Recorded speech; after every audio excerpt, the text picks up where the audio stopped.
قرآن جو ہے وہ ہمیشہ کائنات کی طرف متوجہ کرتا ہے. انفارچونیٹلی ہم نے اس طریقے سے قرآن کو نہیں دیکھا. یہ ہے وہ چیز جو ہمارے لیے گیپ ہو گیا. ہم نے کائنات کو کوئی چیز سمجھی ہی نہیں، جبکہ اللہ تعالیٰ کائنات کی طرف کیوں متوجہ کرتا ہے؟ اس سے متوجہ ہوتا ہے کہ اگر آپ اس ہستی کے بارے میں کچھ جاننا چاہتے ہیں، کسی ہستی کے بارے میں کچھ جاننا چاہتے ہیں، تو تھیوری سے تو نہیں جان سکتے. قرآن تو تھیوری ہے نا، قرآن تو ایک لکھی ہوئی چیز ہے نا. ٹھیک ہے، جب تک ہم اس کی عمل کو نہیں دیکھیں گے، ہم کسی کے بارے میں کیسے فیصلہ کر سکتے ہیں؟ کسی کے بارے میں کیسے کہہ سکتے ہیں؟ ایک آدمی کی پوری تعریف لکھ دیجیے آپ، اس سے تو اس آدمی کا پتہ نہیں لگتا نا، جب تک ہم اس کے بیہیویئر کو، اس کے عمل کو نہ دیکھیں.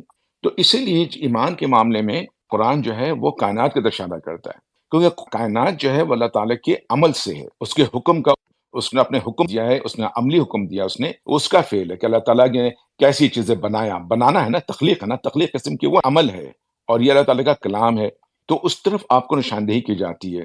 قرآن کی آیت میں جو ہم نے پڑھا تھا، اس میں اللہ تعالیٰ کہتے ہیں کہ بسم اللہ الرحمن الرحیم ان فی خلق السماوات والارض واختلاف اللیل والنہار لآیات لأولی الالباب، کہ ارض و سما کی تخلیق اور اختلاف لیل و نہار میں عقل مندوں کے لیے آیات موجود ہیں. اس کے بعد ایک اور آیت ہے نشانی کہ اللہ تعالیٰ کہہ رہے ہیں کہ ارض و سما کی تخلیق، اختلاف اللیل و نہار، سمندروں میں تیرنے والے مفید کشتیوں اور اس گھٹا میں جو زمین اور آسمان کے درمیان خیمہ آرا ہے، ارباب عقل کے لیے آیت موجود ہیں. وہ ہے سورہ بقرہ کی آیت ہے، آیت نمبر 164. اس کے بعد سورہ روم کی آیت ہے کہ زمین و آسمان کی پیدائش اور تمہاری زبانوں اور رنگوں کے اختلاف اللہ کی آیت میں سے ہیں. سورہ جاسیہ کی آیت ہے کہ تمہاری پیدائش اور چاپاؤں کی افزائش نسل میں اہل یقین کے لیے آیات الہی موجود ہے. یہ تو میں چھوٹی سا پڑھا ہوں، بھرا ہوا ہے. ایک ایک آیت کو جو ہے نا وہ بتایا گیا ہے کہ یہ اس میں دیکھو تمہارے لیے آیات ہیں. ٹھیک ہے، اللہ تعالیٰ کہتے ہیں فطرت کے لیے نا، اللہ کا جو قرآن جو ہے نا وہ اللہ تعالیٰ کا قول ہے، اور جیسے اللہ تعالیٰ قول کا جو مطالعہ کرنا فرض ہے، اسی طرح سے عمل خدا جو ہے نا وہ کائنات ہے، اس کا مطالعہ بھی لازمی ہے. دونوں کا مطالعہ لازمی ہے قرآن کی روح سے. آیت ہے سورہ عنکبوت کی آیت نمبر 20 کہ رسول صلی اللہ علیہ وسلم دنیا انسانی کو حکم دے کہ وہ زمین میں چل پھر کر دیکھے کہ اللہ نے کس طرح آفرینش کی ابتدا کی ہے، کس طرح کائنات کی ابتدا کی ہے، کس طرح ہماری ابتدا کی ہے. کہتے ہیں اس کو دیکھو، غور کرو، چل پھر کے دیکھو ہماری کیسی ابتدا ہوئی ہے.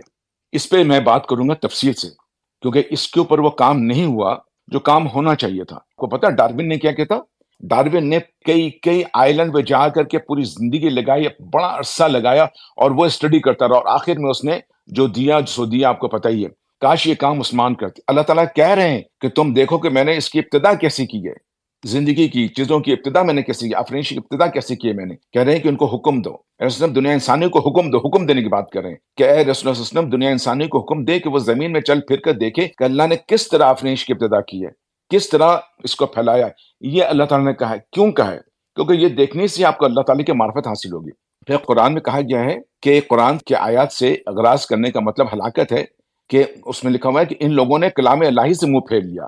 کتاب کے بارے میں آیا ہے کہ ان لوگوں نے کتاب الہی سے منہ پھیر لیا. سورہ آل عمران کی آیت ہے 187. اسی طرح سے سورہ یوسف کی آیت ہے 105 میں کائنات کے بارے میں کہ ارض و سما میں کتنی ایسی آیات ہیں جن سے یہ لوگ منہ پھیر کے گزر جاتے ہیں. یعنی دیکھیں اللہ تعالیٰ نے کیسے ہماری ایٹیچیوڈ کا بتایا ہے. ہمارا ایٹیچیوڈ صرف یہی نہیں ہے کہ ہم قرآن کی آیات کو منہ پھیر کے چلے جاتے ہیں، جس کے بارے میں لکھا ہوا ہے ان لوگوں نے کلام الہی سے منہ پھیر لیا، یعنی قرآن سے منہ پھیر لیا. اور پھر لکھتے ہیں کہ ارض و سما کی میں کتنی ایسی آیت ہیں جن سے یہ لوگ منہ پھیر کے گزر جاتے ہیں. ارض و سما کے ساتھ بھی ہم یہ کام کرتے ہیں. پھر ایک جگہ پہ اللہ تعالیٰ نے جو نا بہت سخت الفاظ میں کہا ہے، بہت ہی سخت الفاظ میں، کہ صحیفہ کائنات سے منہ پھیرنے کا نتیجہ جو ہے نا وہ قومی موت کی تجویز کی گئی ہے. کیا یہ لوگ آسمان اور زمین وغیرہ کی، یہ سورہ اعراف کے 185، غور کیجیے گا، کیا یہ لوگ آسمان اور زمین وغیرہ کی تخلیق پر غور نہیں کرتے؟ معلوم ہوتا ہے ان کی موت قریب آ گئی ہے. اور آیات کو دیکھیے آپ، سورہ فاطر کی آیت ہے، غور کرو پہاڑوں میں سفید، سرخ اور سیاہ رنگ پتھروں کے تہیں موجود ہیں، نیز انسانوں، چوپایوں اور مویشیوں کے مختلف رنگوں کا مطالعہ کرو، اور یاد رکھو اللہ نے اس کے بندوں میں سے صرف عالم ہی ڈرتے ہیں. اب دیکھیے یہی سورہ فاطر کی آیت ہے. یہاں پہ اللہ تعالیٰ نے نا صاف بتایا ہے کہ ان آیات کو دیکھنے کے بعد پھر وہاں پہ آ رہا ہے کہ اللہ تعالیٰ سے یاد رکھو کہ اللہ سے اس کے بندوں میں صرف عالم ہی ڈرتے ہیں. یہ عالم پتہ ہے کون ہے؟ ہمارے لوگوں کے یہاں عالم بتایا گیا وہ جو تفسیر یاد کر لے. یہاں پتہ لگا عالم کون ہے؟ یا عالم وہ ہے جو اللہ کے نشانے پہ غور و فکر کرتا ہے. اس آیت سے یہ پتہ لگتا ہے کہ اصل علم جو ہے صحیفہ کائنات کے مطالعے سے حاصل ہوتا ہے، اور خشیت الہی جو ہے، اللہ کے خوف، خشیت الہی جو ہے نا وہ کائنات کے صحیفے کو پڑھنے سے حاصل ہوتا ہے. اللہ تعالیٰ کو نشانیوں کو دیکھنے سے حاصل ہوتا ہے. اس لیے آپ دیکھیں کہ ہمارے لوگوں کے اندر وہ خشیت کہاں پائی جاتی. اور یہاں اللہ تعالیٰ کہتے ہیں یہ ساری نشانیوں کو بتانے کے بعد کہتے ہیں یہ عالم جو ہے وہی صرف ڈرتے ہیں، کیونکہ یہ عالم ہے جنہوں نے صحیفہ کائنات کو دیکھا ہوگا اور اس میں اللہ کی نشانیاں دیکھی ہیں. ان تمام چیزوں سے آپ کا اندازہ ہو گیا کہ کتنی اہمیت کی بات تھی چیزوں پہ غور کرنا. اور آپ کو پتہ ہے کہ اس غور کرنے کی وجہ سے پھر ایمان حاصل ہوتا ہے. اب میں آپ کو لے جاتا ہوں غور کے اوپر. یہ تو میں نے آپ کو اہمیت بتائی، اب میں غور کے اوپر بتاتا ہوں. کس چیز پہ غور کرنا، جب ہم کسی چیز پہ غور کرتے ہیں اس میں اس کی 3 چیزیں لازمی ہیں غور کرنے کے لیے. ایک تو یہ کہ آپ کے پاس وقت ہو، دوسرے یہ کہ آپ کے دھیان ہو جس پہ آپ غور کرنا چاہتے ہیں، تیسری یہ کہ آپ کے پاس پیور عقل ہو. غور ان 3 چیزوں سے کیا جاتا ہے. تو وقت بہت لازمی ہے، اور پھر اس کا فوکس بھی ہو، اس کی طرف دھیان بھی ہو، اور پھر عقل لگاتے ہیں ہم اس میں. اب یہ عقل کون سا ہے؟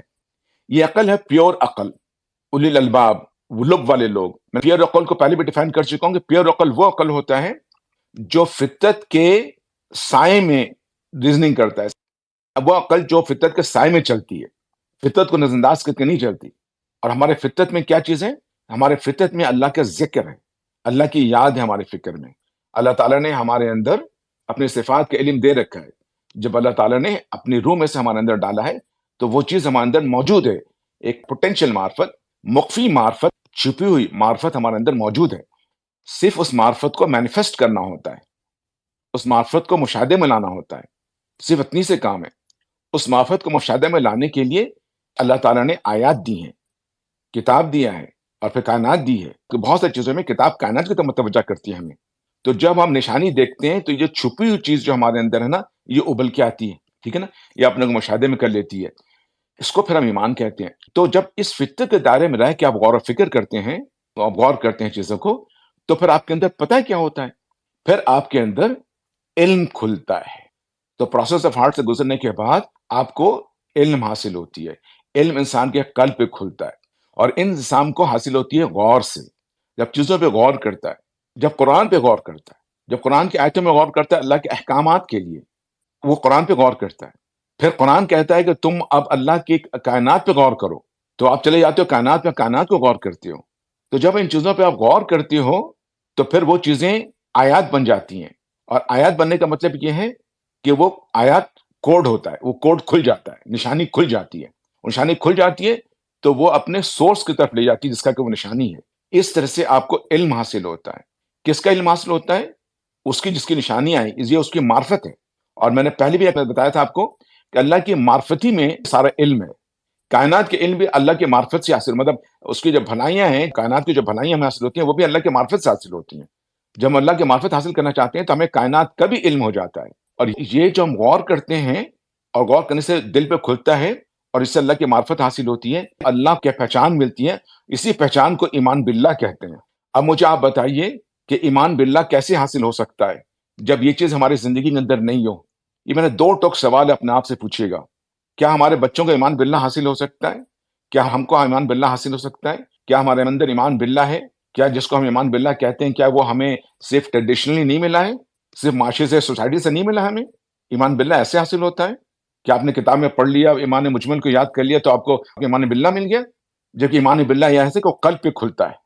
جب یہ آیات کو آپ دیکھتے ہو، آیات پہ غور کرتے ہو، تو پھر وہ آیات کھلتی ہیں آپ کے اندر، اور وہ نشانی کھلتی ہے، اور وہ نشانی آپ کو اس طرف لے جاتی ہے.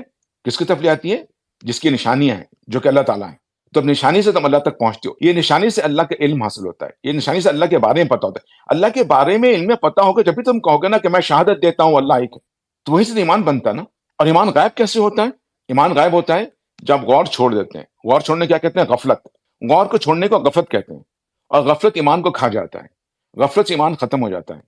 اچھا، میں نے یہاں پہ ایک لفظ کہا تھا پیور علم، جو کہ فطرت کے دائرے میں ہو. وہ نے اس لیے کہا تھا سائنسدان بھی تو عقل لگاتے ہیں، لیکن سائنسدان کی عقل جو ہے نا وہ پیور عقل نہیں ہوتا. وہ عقل انفلوئنسڈ عقل ہوتا ہے، معاشرے سے، سوسائٹی سے، ان کے ایجوکیشن سے، کہ نہیں جی ہمیں ان کو سیکولر طور پر دیکھنا ہے، اس میں ہم اللہ کو، ان چیزوں کو نہیں لے کے آئیں گے، گاڈ کو نہیں لے کے آئیں گے، اس لیے اس عقل سے ان کو حاصل نہیں ہوتا. لیکن فطرت کی عقل میں یہ ہے کہ ایک پوٹینشیل ایمان دیا ہوا، اس کو ہم دبا نہیں دیں، اس کو ہم کور نہیں کر دیں. اس کو کور کرنے کو کافر کہتے ہیں. تو کافر کو کبھی نشانی نہیں ملے گی. لیکن اس لیے میں نے پیور علم کہا تھا جو کہ فطرت کے انڈر میں استعمال ہو. تو اب میں کہہ رہا تھا کہ جب غور آپ چھوڑ دیتے ہیں تو اس اسٹیٹ کو کہتے ہیں غفلت. اور غفلت سب سے بڑے گناہ ہے قرآن کے اندر. اور جب انسان غافل ہو جاتا ہے نا تو پھر وہ انسان نہیں رہتا, وہ جانور بلکہ جانور سے بدتر ہو جاتا ہے.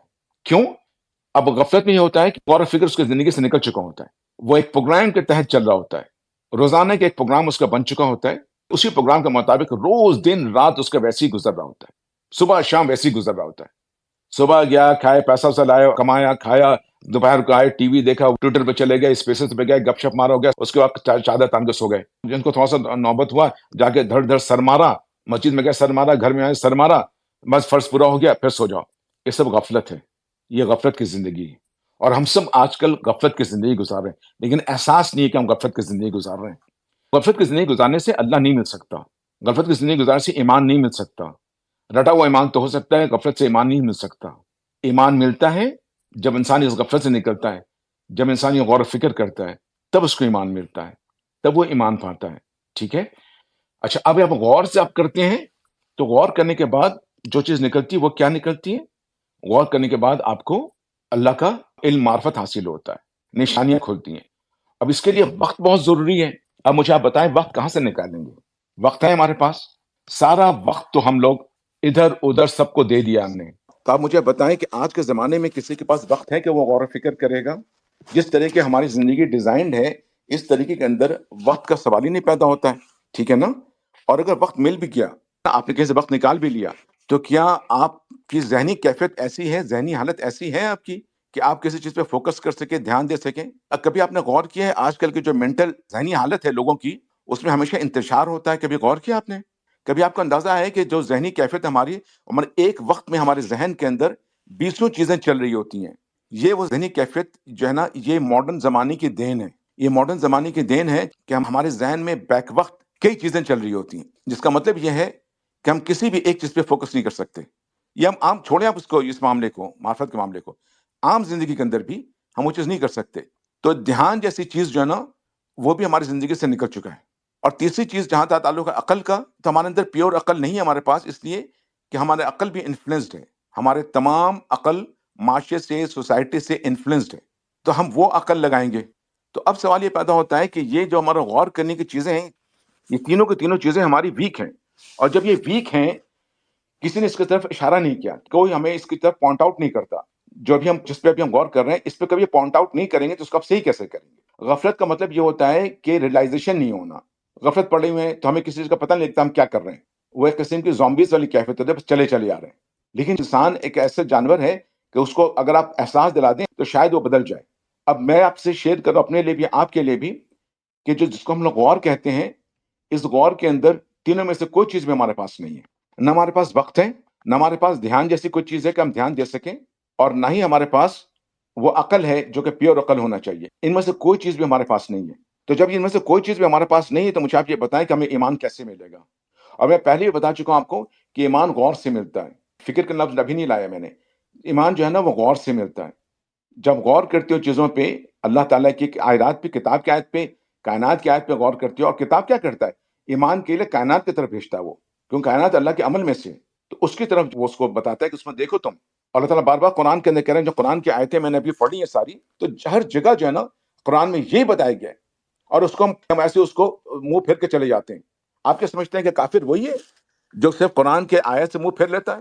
کافر وہ بھی ہے جو اللہ تعالیٰ کے صحیفے ہیں, قرآن اللہ تعالیٰ نے دنیا میں اس میں دیے ہیں, اس سے منہ پھیر کے چلا جاتا ہے. جو جھٹلاتا ہے, اس کو کافر نہیں کہوں گا, جھٹلاتا ہے. اور جھٹلاتا کب انسان کافر ہوتا ہے؟ جھٹلاتا ہے. صرف جھٹلانا اس کو بھی نہیں ہے, کائنات کو بھی انسان جھٹلاتا ہے. تو موونگ فارورڈ, یہ تین چیزیں ہمارے اندر موجود نہیں ہیں. یہ تین چیزیں کیسے پیدا ہوں گی؟ وقت, دھیان اور عقل. یہ سوال ہے کہ کیسے پیدا ہوں گی کہ ہم کو پھر ایمان حاصل ہو, کیونکہ انہی سے ہمیں ایمان حاصل ہوگا. تو میں اس کو ایک کوشچن مارک کے طور پر نوٹ کر دیتا ہوں کہ یہ عمل والی بات ہوگی. عمل کی بات میں عمل کے پروگرام میں کروں گا انشاءاللہ تعالیٰ. آپ لوگوں کے ساتھ عمل کا پروگرام شروع کروں گا. اس پہ میں نا اس میں بتاؤں گا کہ وقت کا, دھیان اور عقل یہ کیسے کیا جا سکتا ہے تاکہ ہم اندر غور کرنے والی چیز پیدا ہو. ٹھیک ہے. تو ابھی میں غور و فکر کی تھیوری ایکسپلین کر رہا ہوں, پھر میں اس کو پریکٹیکلی انشاءاللہ تعالیٰ آپ سے ڈسکس کروں گا. یہ غور ہو گیا. اب آئیے فکر کسے کہتے ہیں. میں نے کہا نا کہ عربی میں جو فکر ہے اس کے اندر غور بھی موجود ہے, اور ایک اور چیزیں موجود ہے, وہ ہے کہ غور کرنے کے بعد جو نتیجہ نکلتا ہے اس نتیجے کے اوپر فکر کرنا کہ میں ایسا کر بھی رہا ہوں کہ نہیں کر رہا ہوں. ٹھیک ہے. اس کی ریئلائزیشن, وہ ایکچولی فکر ہے. مانے ایک نتیجہ نکلنے کے بعد غور سے کرنے کے بعد جو نتیجہ نکلا ہے اس نتیجے کا اثر کیا ہوگا یا اس نتیجے کا اثر کیا نکلے گا، اس کو فکر کہتے ہیں۔ فکر یہ ان دونوں کا مجموعہ کا نام ہے۔ اس کو اگر میں آپ کو قرآن کی ایک آیت سے سمجھاؤں تو میں انشاءاللہ تعالیٰ یہ آیت میں پہلے کر چکا ہوں، دوبارہ ریپیٹ کرتا ہوں میں اس کو، بسم اللہ، اور اس سے پھر آپ کو کلیئر ہو جائے گا۔ یہ ساری باتیں جو میں نے ابھی کی ہیں یہ بھی کلیئر ہو جائے گا۔ اعوذ باللہ من الشیطان الرجیم، بسم اللہ الرحمن الرحیم۔ ان فی خلق السماوات والارض واختلاف اللیل والنہار لآیات لأولی الالباب، بے شک آسمانوں اور زمین کی تخلیق میں اور رات دن کے بارے آنے جانے میں ان عقل والوں کے لیے بڑی نشانیاں ہیں۔ الذین یذکرون اللہ قیاما وقعودا وعلی جنوبہم ویتفکرون فی خلق السماوات والارض۔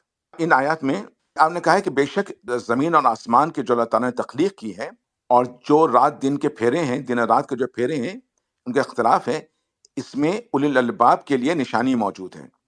اور اولی الالباب کون ہیں؟ الباب وہ ہیں جو کہ پیور عقل سے کام لیتے ہیں، جو کہ فطرت کے سائے میں عقل لگاتے ہیں، وہ اولی الالباب ہیں۔ تو کہتے ہیں ان کی یہ نشانی ہے، ان کے لیے اس میں نشانی ہے۔ ان کے لیے اس نشانی سے کیا مطلب ہو گیا کہ وہ کسی کی نشانی دیکھ رہے ہیں اور جس کی نشانی دیکھ رہے ہیں اس تک پہنچ جاتے ہیں۔ تو جب اس تک پہنچ جاتے ہیں وہ، اس کا مطلب کیا ہوا کہ اس کو جان گئے۔ جان گئے کا مطلب کیا ہو گیا؟ اس کو یاد کر گئے۔ میں نے آپ سے پہلے بھی کہا تھا کہ اللہ تعالیٰ نے اپنا تعارف ہمارے اندر مخفی رکھا ہوا ہے، چھپا ہوا رکھا ہوا ہے۔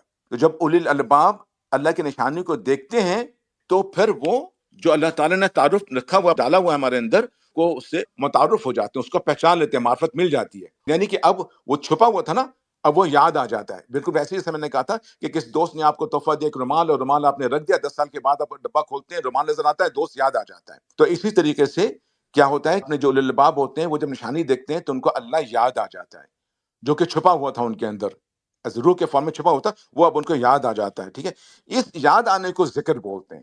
اس اللہ تعالیٰ کے اس یاد آنے کو ذکر بولتے ہیں۔ تو جب غور و فکر آپ کرتے ہو نا تو اس سے ذکر پیدا ہوتا ہے۔ اور ذکر اور فکر جو ہے نا یہ دو ایک چین کے معنی میں ہے، ایک سرکل میں ہے۔ ذکر فکر کرتے ہیں، پھر ذکر کرتے ہیں، فکر کرتے ہیں، ذکر، یہ ایک سرکل میں چل رہا ہوتا ہے اور بڑھتا جاتا ہے، بڑھتا جاتا ہے، بڑھتا جاتا ہے۔ سب سے پہلے جو میں نے اولی الالباب کی بات کی تھی وہ کیا چیز پتہ ہے؟ وہ ذکر ہے۔ سب سے پہلے غور و فکر آپ ذکر سے شروع کرتے ہو، اور وہ ذکر کیا ہے؟ وہ اللہ تعالیٰ کی جو مخفی چیز ہے نا اندر، وہ آلریڈی آپ کو غور کرنے پر مجبور کرتی ہے۔ اگر آپ انسان ہو، نیچرل انسان ہو، اپنے فطرت پہ قائم ہو، تو اللہ تعالیٰ کا جو مخفی علم ہے نا اندر میں، جو اللہ تعالیٰ نے اپنے روح میں سے ڈالا ہے، اس میں اللہ تعالیٰ کے معلومات ہیں، وہ چیزیں اللہ تعالیٰ کی معرفت وہ اندر موجود ہے، مخفی ہے۔ تو جو لوگ فطری انسان ہوتے ہیں تو مخفی چیزیں نا اس کو مجبور کرتی ہے، غور کرو، غور کرو، غور کرو۔ تو وہ جو غور کرتا جاتا ہے تو اس کی نشانیاں کھلتی جاتی ہیں، کھلتی جاتی ہیں۔ یوں جو اللہ تعالیٰ کی مخفی تھی وہ کھلتا جاتا ہے، اور یہ ایمان باللہ اس کا بڑھتا جاتا ہے، بڑھتا جاتا ہے ایمان باللہ، اور بنتا جاتا ہے ایمان باللہ، بڑھتا جاتا ہے۔ اور ایمان باللہ کیا ہے؟ اللہ کی یاد آ جاتا ہے، اللہ پہچان لیتا ہے، یہ ذکر ہے۔ تو یوں ذکر اور فکر ایک دوسرے کے ساتھ جڑے ہوئے ہیں۔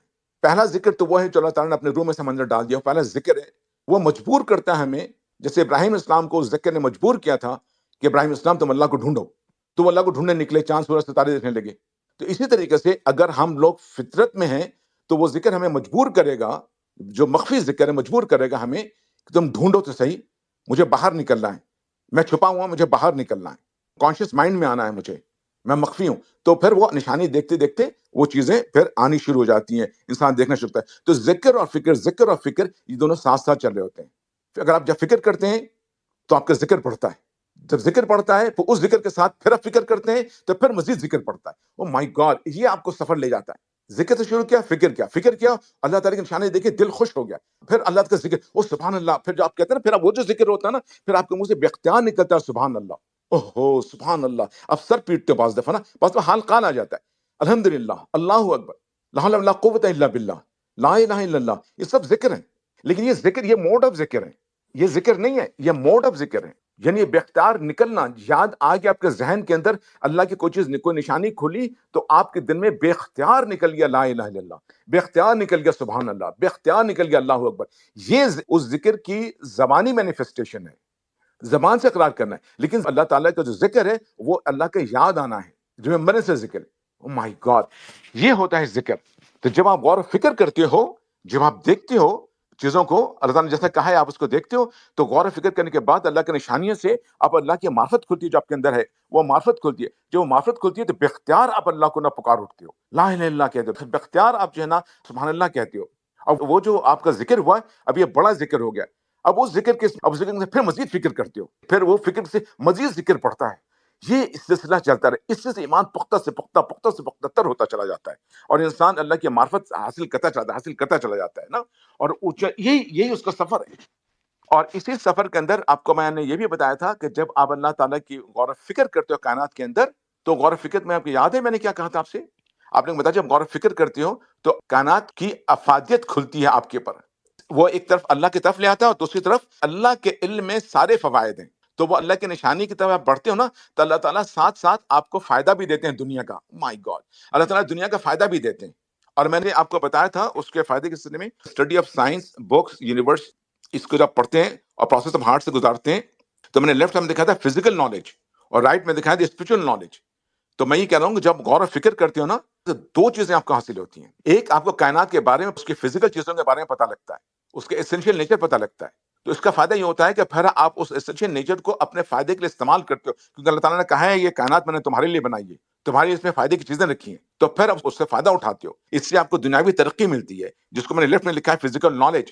پھر آپ جہاز بناتے، آپ گاڑی بناتے، آپ فلاں بناتے، آپ دوائیاں بناتے، آپ انسانیت کے بھلائی کی چیزیں بناتے، تو وہی نہیں، دوسری طرف آپ کو اللہ کی معرفت حاصل ہوتی ہے، اسپرچل نالج ملتا ہے آپ کے اندر، پھر مورالٹی اور کریکٹر پیدا ہوتا ہے آپ کے اندر، اطمینان و سکون ملتا ہے آپ کو، اور پھر آخرت میں بھی آپ کو کامیابی ملتی ہے، اور دوسری طرف دنیا میں بھی کامیابی ملتی ہے۔ یہ دونوں سفر جو ہے مومن کا تھا، ڈیسٹنی آف اے مومن اور ڈیسٹنی آف اے محسن، اللہ کے ولی کا جو ہے نا، یہ دونوں جگہ کامیاب ہوتے ہیں جب کائنات میں غور و فکر کرتے ہیں، اور وہ غور و فکر کائنات بھی اس لیے کرتے ہیں کہ کتاب کے غور و فکر جب کرتے ہیں، وہ کہتا ہے کہ تم کائنات پہ غور و فکر کرو، تو دونوں پہ غور، کتاب پہ غور و فکر اور کائنات پہ، دونوں پہ غور و فکر ہو جاتا ہے، تو اس لیے دونوں چیزیں انسان کا حاصل ہوتی ہیں، اور انسان دین دنیا دونوں جگہ کامیاب ہوتا ہے۔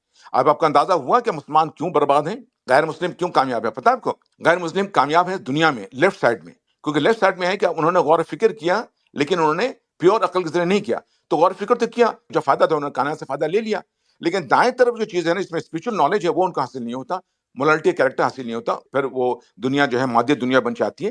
تو یہ وہ چیز جو کہ ذکر و فکر سے حاصل ہوتی ہے۔ تو میں غور و فکر کی بات کر رہا تھا نا، تو جب غور و فکر آپ کر رہے ہوتے ہو تو اس سے جو اللہ یاد آ جاتا ہے، دیٹ از ذکر، ٹھیک ہے نا؟ اور وہی ذکر جب ہم غور و فکر کرتے ہیں یا ذکر و فکر ہم کرتے ہیں، اس ذکر و فکر کے اندر ہمیں کیا ہوتا ہے کہ ہمیں اللہ کی معرفت حاصل ہوتی ہے، ایمان حاصل ہوتا ہے، اللہ کی معرفت، اس کی ذات کی، صفات کی، اس کے حقوق کی معرفت پتہ لگتی ہے، مکمل معرفت پتہ ہوتی ہے، اس کے حقوق کیا، اس کی معرفت پتہ ہوتی ہے، یہ ایکچولی ہمارا ایمان بنتا ہے، یہ ہمارا ایمان حاصل ہوتا ہے۔ تو آپ کو پتہ ہے جب تعارفی پروگرام کیا تھا پروسیس آف ہارٹ کا، اس میں نے یہ بتایا تھا، آج آپ دیکھ لیجئے کیسے حاصل ہوتا ہے وہ، تو یہاں سے آپ کو ایمان حاصل ہوتا ہے۔ اب میں نے ایک اور بات آپ سے کہی تھی، فکر میں نے کہا تھا کہ جب غور کے بعد نتیجہ آپ نکال لیتے ہو، نتیجہ نکلنے کے بعد نتیجے کا اثر ہم پہ کیا ہونا چاہیے، وہ اس کا احساس، اس کی ریلائزیشن، اس کو فکر کہتے ہیں۔ اب قرآن کی آیت میں دیکھیے آپ، الذین یذکرون اللہ قیاما وقعودا وعلی جنوبہم یتفکرون فی خلق السماوات والارض۔ جب لوگ اس سفر میں ہوتے ہیں، غور کرتے رہتے ہیں اس میں، تو ان کی کیفیت کیسی ہے کہ اب اللہ تعالیٰ ان کے کانشیس مائنڈ میں رہتا ہے، بیٹھ جاتا ہے اللہ تعالیٰ، اب ان کی زندگی میں اللہ ان کے ساتھ ساتھ ہے، کیونکہ انہوں نے اللہ کی صفات کو دیکھ لیا، ان کے پتہ لگے کہ اللہ میرا مالک ہے، اللہ میرا رب ہے، اللہ میرا مددگار ہے، اللہ میرا سہارا ہے، اللہ میرا وارث ہے، یہ سب ان کو پتہ ہے، سب کی معرفت ان کو کھل جاتی ہے نا۔ تو اس کی وجہ سے کیا ہوتا ہے کہ وہ اللہ تعالیٰ کو نا ذکر، اللہ تعالیٰ کو یاد رکھتے ہیں، وہ اٹھتے بیٹھتے لیٹے اللہ تعالیٰ کو یاد کرتے ہیں، یاد رکھتے ہیں اللہ تعالیٰ کو، ٹھیک ہے، اور یاد رکھتے ہیں، یہ ذکر ہے، اور پھر وہ لوگ زمین و آسمان کی بناوٹ پہ ان پر غور کرتے رہتے ہیں، غور کرتے ہیں نا اللہ کے آیات کے اوپر۔ عربی میں جو فکر ہے اس میں غور بھی آتا ہے، اور نتیجے کا اثر کیا ہونا چاہیے وہ بھی آتا ہے، دونوں چیزیں آتی ہیں۔ لیکن اب دیکھیں نتیجہ کیا نکلتا ہے، جو میں نے آپ سے کہا نا اثر کیا نکلتا ہے، فوراً غور کرنے کے بعد تو فوراً نکلتا ہے، وہ کہتا ہے ربنا ما خلقت ھذا باطلا، وہ کہتا ہے کہ یا اللہ تو نے کوئی چیز بھی بے مقصد نہیں بنایا ہے۔ تو جب اس نتیجے پہنچتا ہے تو کیا ہوگا، کیا سوال نہیں پیدا ہوگا، بتائیں آپ؟ فوراً اس کے دل میں سوال پیدا ہوگا کہ ارے میرا مقصد کیا ہے، کیا میں اپنے مقصد کے مطابق زندگی گزار رہا ہوں کہ نہیں گزار رہا ہوں؟ دیکھیے غور کیجیے، اب کیا ہے قرآن کی آیت کو غور کیجیے آپ ذرا سا، کیا زبردست ہے۔ وہ تمام چیزوں کے بعد فوراً آتا ہے کہ ربنا ما خلقت ھذا باطلا، اے ہمارے رب تو نے بے مقصد اس کو نہیں بنایا ہے، بلا وجہ نہیں بنایا ہے، تو ایسا نہیں کرے گا، بلا وجہ تو نہیں بنائے۔ پھر وہ کیا کہتا ہے سبحانک، کہ تو ان چیزوں سے پاک ہے یا اللہ، تو ان چیزوں سے پاک ہے، تو نے بیکار نہیں بنایا۔ لیکن کیا ہوگا، اس کی چھٹی اس کہے گی سنو تو صحیح، یہ تو اللہ تعالیٰ نے کسی کو بے مقصد، تمہاری زندگی کا کیا خیال ہے، تمہارا اپنی زندگی کے بارے میں کیا خیال ہے، کیا وہ با مقصد نہیں ہو سکتا؟ تب وہ کہتا ہے کہ یار میری بھی زندگی تو ایک مقصد ہوگا، کیا میں اپنے اس مقصد کے طور پر زندگی گزار رہا ہوں کہ نہیں گزار رہا ہوں؟ جب ساری چیزوں کا اپنا مقصد ہے اور سب چیز اپنے مقصد کے مطابق زندگی گزار رہی ہیں، وہ بے مقصد نہیں بنائی گئی ہیں، تو میرے زندگی کا کیا مقصد ہے، کیا میں اس مقصد کے مطابق زندگی گزار رہا ہوں یا گزار نہیں رہا ہوں، گزار رہا ہوں؟ کیونکہ سبحان اللہ، اللہ تو اس چیز سے پاک ہے۔ تب کیا ہوگا؟ سب سے پہلی چیز جو اس کے ذہن میں آئے گی وہ یہ آئے گی کہ بھائی پتہ نہیں میں کر رہا ہوں کہ نہیں کر رہا ہوں، چلو پہلے معافی تو مانگ لوں نا۔ تو پھر وہ کہتا ہے فقنا عذاب النار، کہتا ہے کہ اللہ پتہ نہیں، مجھے تو آج احساس ہوا ہے، مجھے تو ابھی احساس ہوا ہے، اب آج میں نے غور کرنا شروع کیا ہے، آج میں اپنے واپس جا رہا ہوں، اپنے اس کو دیکھ رہا ہوں، فقنا عذاب النار، یا اللہ مجھے معاف کر دے، ٹھیک ہے نا، یا اللہ بس ہمیں دوزخ کے عذاب سے بچا لے۔ پھر وہ مستقل اللہ سے دعا کرتا ہے کہ ربنا انک من تدخل النار فقد اخزیتہ وما للظالمین من انصار، کہ اے ہمارے رب، آپ جس کسی کو دوزخ میں داخل کر دیں اس سے آپ نے یقیناً رسوائی کر دیا، اور ظالموں کو کسی قسم کے مددگار نصیب نہ ہوں گے۔ پھر وہ کہتا ہے، اپنی کیفیت بتاتا ہے کہ ربنا اننا سمعنا منادی ینادی للایمان ان آمنوا بربکم فآمنا۔ اب کہتا ہے کہ اب وہ جو ہے نا تیار ہے، اب وہ سنتا ہے کسی کی آواز جو اللہ کی طرف بلا رہا ہے، یعنی یوں سمجھ کہ وحی کی طرف بلا رہا ہے نا، تو وہ وحی کی آواز سن کر کے وہ فون کہتا ہے آمنا، میں ایمان لے آیا، ٹھیک ہے۔ اب یہ ہے کہ وہ ایمان لے آیا، ابھی کتاب کو جب میں نے منہ پھیر کر رکھا ہوا تھا، یہ ہمارے پر صادق ہے کہ ہم نے اس کتاب سے منہ پھیرا ہوا تھا۔ اب جب ہمیں احساس ہو گیا کہ ہمارا بھی کوئی مقصد ہے زندگی کو ہونا چاہیے، تو ہم نے معافی تو مانگ لیتا اللہ سے کہ اللہ جب مجھے معاف کر دے وہ کر دیں، لیکن پھر ہمیں یہ بھی کہنا چاہیے اللہ تعالیٰ سے، یا اللہ تعالیٰ ہمیں جو وحی ملی ہے اب ہم اس میں ایمان لاتے ہیں، اس قرآن پہ۔ ابھی تو ہم صرف ٹریڈیشنلی ایمان لائے نا قرآن کے اوپر، نہیں، اب ہم جو ہے نا غور کرنے کے بعد، کیونکہ قرآن نے کہا تھا غور کرنے کے بعد ہم کہیں گے یا تعالیٰ ہم نے قرآن کو سنا ہے، ہم نے قرآن کو پڑھا ہے، یا اللہ ہم قرآن پہ ایمان لاتے ہیں۔ یہ اس کی آواز نکلی، یہ قرآن پہ ایمان لائے گا کائنات کو دیکھنے کے بعد، غور کرنے کے بعد، کیونکہ قرآن نے کہا کائنات کو دیکھو، اب کائنات کو دیکھنے کے بعد کہتا ہے اوہ بالکل صحیح بات ہے، قرآن نے بالکل صحیح کہا، اللہ تعالیٰ نے کہا ہے کہ تم کو میں آیت ہے، اس کا معنی یہ ہے کہ میں تم کو ہرائزن میں یا تمہارے اپنے ذات کے اندر جو ہے نا اپنی نشانیاں دکھاؤں گا، تو تم کہہ اٹھو گے کہ قرآن صحیح ہے۔ تو یہ جو ہے نا فوراً بندہ قرآن پہ ایمان لے آتا ہے کہ ایمان لے آیا۔ یہاں پہ مراد ہے پیغمبر کی، کہ جس نے آواز دیا، یا کوئی بھی بندہ جس نے آواز دیا کہ لوگوں کو اسلام کی طرف بلانے کے لیے، تو وہ کہتا ہے کہ ربنا اننا سمعنا منادی ینادی للایمان ان آمنوا بربکم فآمنا، اپنے رب کی طرف آؤ، اور ہم کہتے ہیں فآمنا، ایمان لے آئے۔ پھر وہ کہتا ہے ربنا فاغفر لنا ذنوبنا وکفر عنا سیئاتنا وتوفنا مع الابرار، چنانچہ ہم ایمان لے آئے، لہٰذا اے ہمارے پروردگار ہماری خاطر ہمارے گناہ بخش دیجئے، ہمارے برائیوں کو ہم سے مٹا دیجئے، اور ہمیں نیک لوگوں میں شامل کر کے اپنے پاس بلائیے۔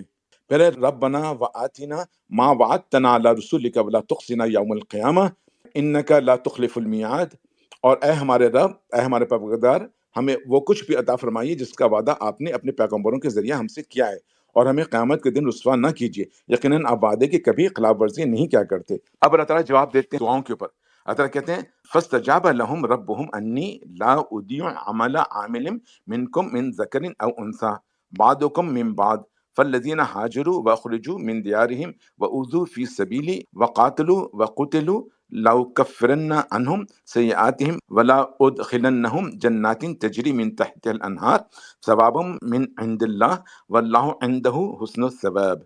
پھر اللہ تعالیٰ کا جواب دیتے ہیں، آپ دیکھیے گا، صرف یہ نہیں دعا کے بعد، چنانچہ ان کے پروردگار نے ان کی دعا قبول کی اور کہا کہ میں تم میں سے کسی کا عمل ضائع نہیں کروں گا، خواہ وہ مرد ہو یا عورت، تم سب آپس میں ایک جیسے ہو، مرد اور عورت دونوں ایک جیسے ہیں ذمہ داری کے معاملے میں۔ لہٰذا جن لوگوں نے ہجرت کی اور ان کے گھروں سے نکالا گیا اور میرے راستے میں تکلیفیں دی گئیں، اور جنہوں نے دین کی خاطر لڑائی لڑی اور قتل ہوئے، میں ان سب کی برائیوں کا ضرور کفارہ کر دوں گا، اور انہیں ضرور بالضرور ایسے باغات میں داخل کروں گا جن کے نیچے نہریں بہتی ہوں گی، سب کچھ اللہ کی طرف سے انعام ہوگا، اور اللہ ہی ہے جس کے پاس بہترین انعام ہے۔ سبحان اللہ۔ اب آپ نے دیکھا کہ اس طرح جو ہمیں ایمان حاصل ہوتا ہے وہ ہمیں اس غور و فکر سے ہوتا ہے، اسلامک پروسیس آف نالج ہے، اس کی طرف دوبارہ واپس آتا ہوں۔ اس میں آپ دیکھیے گا، میں نے پروسیس ہارٹ میں ذکر اور فکر بتایا تھا، اس کے بعد میں نے کہا تھا کہ ریلائزیشن، تو یہاں پہ ریلائزیشن دیکھیں، ریلیٹ کیجئے۔ اب آپ دیکھیں، میں نے پروسیس آف ہارٹ جو لکھا ہے وہ اس کے نیچے میں نے لکھا تھا کہ ریلائزیشن مومن، اس کے نیچے ریلائزیشن۔ تو ابھی میں نے آپ سے کیا کہا، میں نے فکر کو کیسے بتایا، میں نے کہا فکر کے اندر ایک غور ہوتا ہے، اور غور کے بعد اس سلسلے میں جو نتیجہ نکلتا ہے غور سے، اس نتیجے کا اثر ہمارے پر جو ہونا چاہیے، اس کا احساس جو ہے نا وہ بھی شامل ہے فکر کے اندر، دونوں چیزیں شامل ہیں، غور اور یہ احساس، تو اس کو کہتے ہیں ریلائزیشن۔ اور جب ریلائزیشن ہوتا ہے تو کیا ہوتا ہے پھر، میں نے کہا اپلائیڈ ہوتا ہے، ایکشن بنتا ہے۔ آپ نے سورہ آل عمران کی آیت دیکھا آپ نے کہ سب سے پہلے وہ جب ریلائزیشن ہوا، غور و فکر کیا، غور و فکر کے بعد اس کا احساس ہوا کہ میرا بھی زندگی کو کوئی مقصد ہونا چاہیے، وہ اس احساس کے بعد سب سے پہلے وہ گناہوں کو معافی مانگتا ہے، ٹھیک ہے نا، اگر مجھے معاف کر دیں۔ پھر اس کے بعد وہ کہتا ہے کہ میں اللہ تعالیٰ تیری کتاب، مطلب وہی پہ ایمان لے آیا، آواز دینے والے کی آواز سن لی، وہی پہ ایمان لے آیا۔ اس کے بعد کیا ہوتا ہے؟ اس کے بعد اس کا عمل شروع ہوتا ہے کائنات کے اندر، وہ اللہ کے راہ میں نکلتا ہے، اللہ کے جو احکامات ہیں اس کے اوپر نکلتا ہے، اس کو کہتے ہیں ایکشن۔ میں نے کہا تھا پروسیس آف ہارٹ، اب پروسیس آف ہارٹ کو اس میں جوڑ کے دیکھیے کیسے یہ سارا ڈائیگرام بنتا ہے، کیسے سارے ڈائیگرام کو لے کے چلتا ہے۔ یہ ہے ہماری زندگی کا سفر، یہ ہماری زندگی کا احسان کے درجے کا سفر۔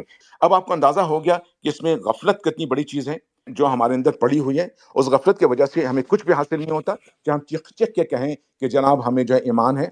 یہ ایمان وہ ہے جو انسان کے دل کے اندر کھلتا ہے۔ ایک ایمان ہوتا ہے تقلیدی، تقلید ایمان ایسی ہے کہ مثال کے طور پر کسی انسان کا بچہ پیدا ہو، اس کا بندر کے ساتھ چھوڑ دیں تو بڑا ہو کر کے نا وہ بندر کی طرح خاؤں خاؤں کرے گا، ویسے ہی کیلا کے پیچھے بھاگے گا۔ اس طرح سے میں ایک مثال دے رہا ہوں، میں برائی میں مثال نہیں دے رہا ہوں، اسی طرح سے آپ نہ کسی انسان کو کسی اچھے ایمان میں چھوڑ دیجئے، وہ ویسے ہی کرے گا۔ یہ چیز عادتاً بن جاتی ہے۔ لیکن جو غور و فکر کی بات اللہ تعالیٰ کہہ رہے ہیں نا، یہ اس کا انٹلیکچوئل ایمان ہوتا ہے۔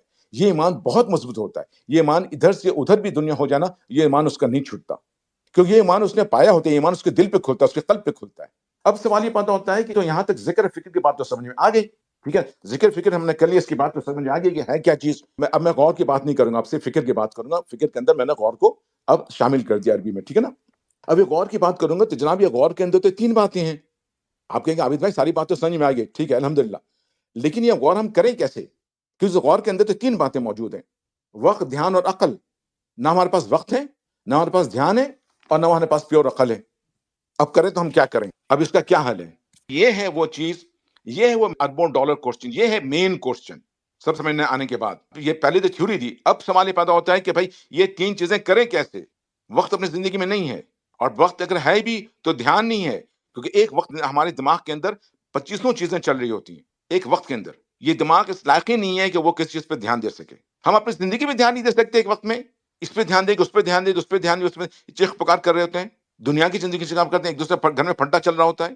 آپ اس دماغ سے کہہ رہے ہو کہ وہ دماغ سوچے، غور کرے، سوال ہی نہیں پیدا ہوتا ہے۔ اور پھر عقل، وہ عقل جو ہمیں اسکول میں کالج سے ملی ہے، وہ عقل جو ہمیں معاشرے سے سوسائٹی سے ملی ہے، اس عقل سے ہم اللہ کو پائیں گے، اس عقل سے ہم ایمان کو بنائیں گے۔